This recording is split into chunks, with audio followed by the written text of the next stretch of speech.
Thank you, WWE, for WrestleMania 36. It was awesome. Fuck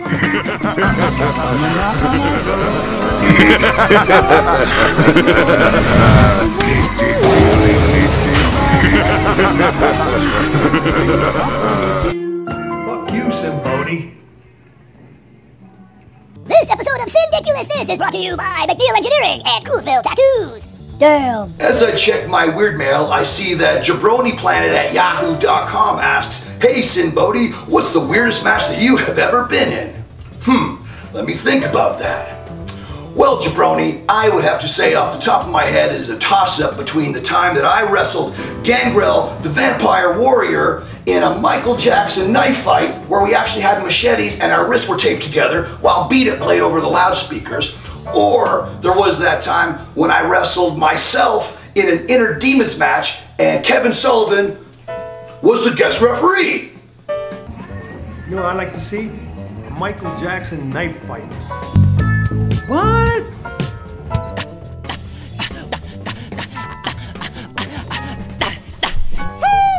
I've been in a lot of weird matches with a lot of strange wrestlers, but one of my favorite opponents is Gangrel. Sinnbody. Gangrel. Over the years, Gangrel and I have done some really terrible things to each other in the ring. I threw a fireball in his face, he gave me a bloodbath, I lit him up with firecrackers like the 4th of July.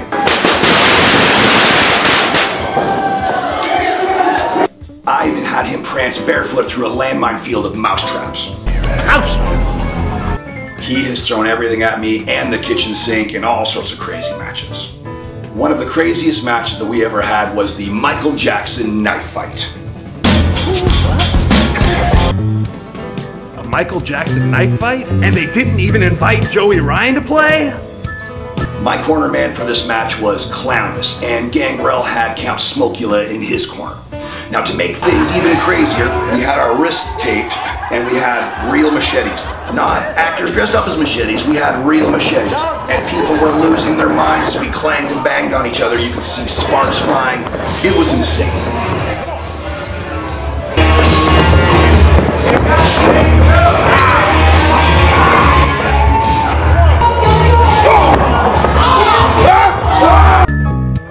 What the fuck is happening here?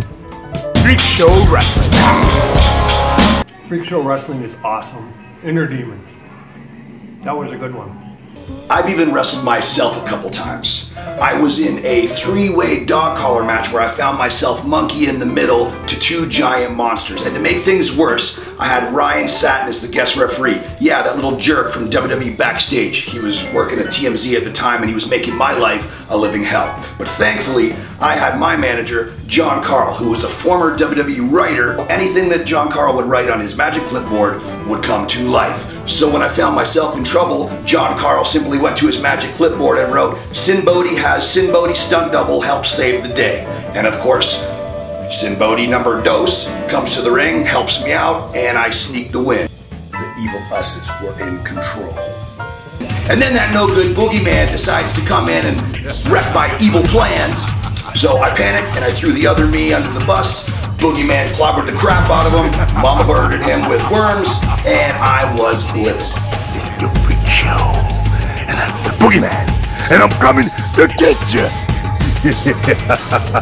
So at the next show, I was mad at me, so we decided to take it out on each other in an Inner Demons match. So the weirdest wrestler in the world, Sinnbody, wrestled the weirdest wrestler in the world, Sinnbody, and who better to have as a guest referee for such shenanigans than the evilest wrestler in all of wrestling history, the Taskmaster, Kevin Sullivan.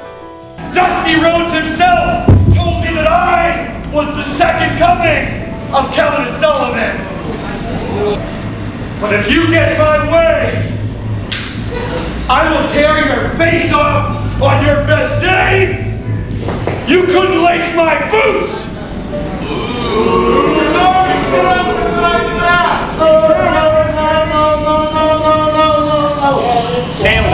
He's right. He's absolutely right. Because this ignorant fucker doesn't even have laces on his running boots. And to make things worse, just after I won a victory over myself, Leatherface from the Jackass spin-off Viva La Bam came in and kicked my ass. I still owe you one, buddy.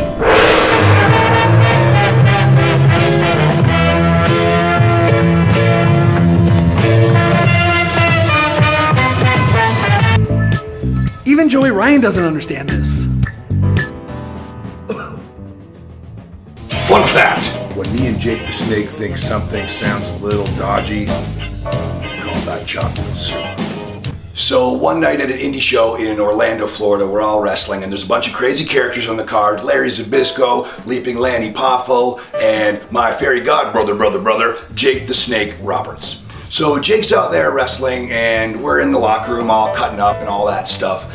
And I guess Jake comes storming into the locker room after his match and he's pissed off and he's cussing and he's yelling and he's got the snake latched to his arm. And he's screaming and he's pretty scary when he's mad and he's telling the snake handler, get this effing snake off of me, blah, blah, blah, blah. And all the boys in the locker room are just, all the young guys are all like, oh, what's happening right now? We're so scared. Jake the Snake's really mad. We don't usually hear him yell because he likes to do his promos whispering. So we're all kind of sitting there. He's like, get this effing snake off of me. And the dude pulls the snake off him and he's juiced and he's bloody and everything. And of course, his buddy, Sinn says, hey man, there's a silver lining here. And Jake just goes, what? And all the guys go quiet and you could hear a pin drop. You could hear a mosquito fart. And I said, well, things could be worse.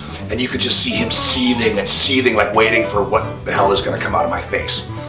So I tell him, hey man, things could be way worse. You could have been Jake the Squirrel Roberts. And all the guys are quiet. And Jake's like, and then he bursts out laughing and all the guys like, you could just hear everybody deflating in the room like, oh my goodness, oh God. And everybody had this heart attack thinking Jake is gonna destroy and DDT everybody in the room. So, Jake the Squirrel Roberts, ladies and gentlemen. Huh? Yeah, Freak Show Wrestling. Exciting stuff. I knew you would cheat! I knew you would do this shit! I bet you got that goddamn snake around here too somewhere!